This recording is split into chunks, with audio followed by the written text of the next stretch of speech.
Hello, everyone. This is Matthew Janda for Card Runners, and I'm here with the Cutoff versus Button versus Blind Play Part 2, and we're mostly going to be finishing up pre-flop play in this video.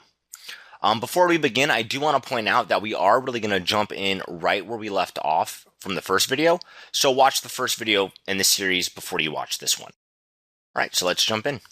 So where we left off in the last video, we were discussing how after we 3-bet the cutoff open from the big blind, the pot would be 19 big blinds total, because we were 3-betting to 9.25 big blinds when out of position. So our post-flop expected value needed to be 9.25 big blinds, because that's how big our 3-bet was, minus 1.437 big blinds equals 7.81 big blinds.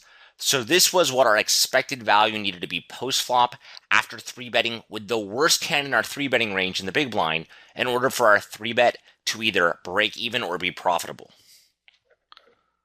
So we'd need our expected value to be at least 7.81 big blinds on average with hands like King 2 suited and 6-4 suited post-flop, since these are our weakest 3-bets, for these ranges to be correct.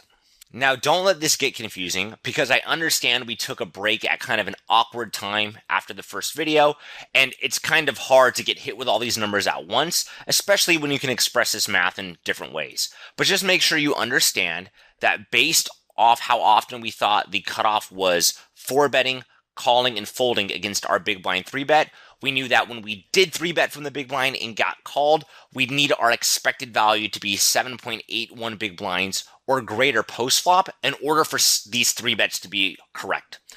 So if we don't think we can win on average 7.81 big blinds or more post-flop after we 3-bet pre-flop with a hand like King 2 suited or 6-4 suited, then we made a mistake pre-flop because we were 3-betting too weak hands. So now it's probably useful to just see, well, what percentage is 7.81 big blinds of the entire pot? And that's 41.1%. And so now we need to ask ourselves, does this seem reasonable? Do we think on average, let's take King 2 suited for example, do we think on average if the cutoff opens and we 3-bet King 2 suited, we'll be able to win 7.81 big blinds or more post-flop? Will we, in other words, be able to capture like 41.1% of all the money that's in the pot or more on average? So it's probably a good idea for you to take a moment and actually think about this before I give you my opinion. So just really ask yourself, do you think you're going to be able to capture 41.1% of the monies that's in the pot with hands like King 2 suited or 6-4 suited? Or if you don't, ask yourself what types of hands you think you'd need.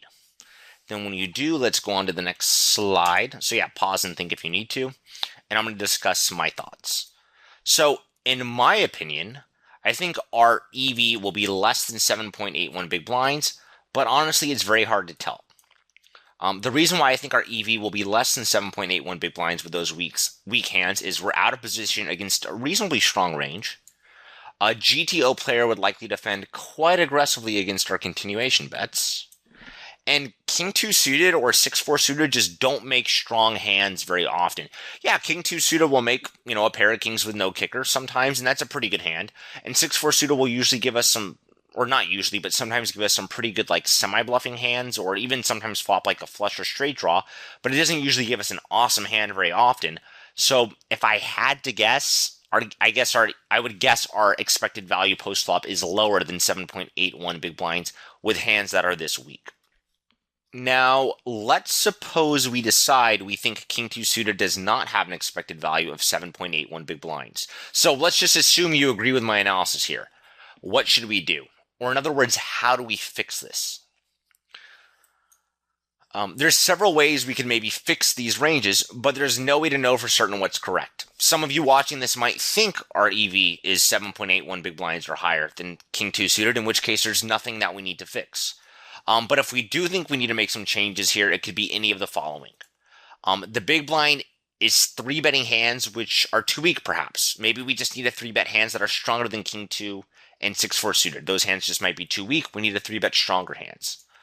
Maybe the cutoff is opening too strong of a range. So maybe the cutoff is calling 3-bets with too strong of a range, and the cutoff is 4-betting too often because the cutoff was opening too strong of a range to begin with. Whereas if the cutoff opened a wider range, he'd have to fold more often to our 3-bets, so then 3-betting a hand like King 2 suited or 6-4 suited would be okay. The cutoff might just be four betting too aggressively. Maybe a higher fraction of his defend should be calls than four bets than we're currently guessing. Or the cutoff might just be calling too aggressively. Maybe he's just defending too many hands and he should fold more. All of these are reasonable adjustments that could be made.